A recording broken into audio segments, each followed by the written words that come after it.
I know last video sounded a little harsh, and I tried to rush because I was trying to beat the clock, and I know it just sounds harsh, but nonetheless, they have done that. They have built these prisons, and you know, they did 9/11, and they've done a whole lot of other stuff, and they're going to go through with this one here. And I'm talking about this coming false flag, this disaster that's going to happen, that's going to create the conditional environment which will be favorable for their arrival.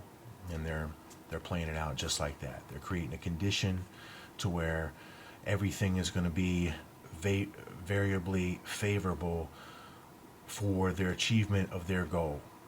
And they're not leaving anything to chance. And everything has been constructed to make this thing go down like that. So I'm not trying to scare anybody, but I'm trying to tell you that there's a severity of actuality here that is undeniable, and that we're right on this precarious, we're right on the verge, we're right on the apex of what's about to happen. And we stand just one moment away of not having enough time to figure it all out.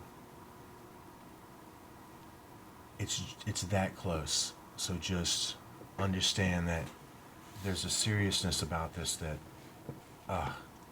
understand it. When we're talking about the locusts that have fully channeled, these high race of master beings, they've been living for 500 years. They live 500 years because I've said they've increased their genetic potential over all this time. And they were long livers in the beginning, if you remember the early historical records. They've maintained that longevity. They're not born possessed. So they are born a free will human. There is no human that is born on this planet possessed. It's not allowable in the equational laws of free will. They have to make a conscious free will choice to follow evil and embrace iniquity. Even the children of these descendants that are born there with those genetics and everything, doesn't matter. They don't make the spirit. The spirit is what inhabits the matter. The spirit has always got a choice guaranteed by the Father no matter what. Until he sees otherwise, because he can actually change that decree if he sees fit. He's the Father. But nonetheless, their children, once they're born, they're not educated, they're initiated. Okay? And then, of course, they don't escape that doctrine.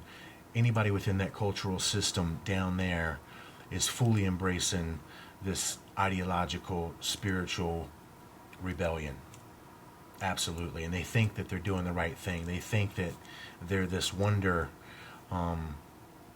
achievement of the world, if you will, and that we're all the ones that got it wrong. We're all the ones that got it backward. So what I want to say is that their children that have not yet achieved illumination are not yet devoid of their free will prerogatives as guaranteed by the Father, which means they can enter our world, and they do interassociate, and they do interact with people.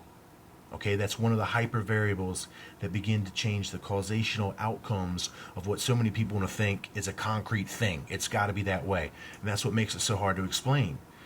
If you were to take an ice cube and put it outside in the summer, you're going to get a different condition or reaction of the ice cube if you put it outside in the winter.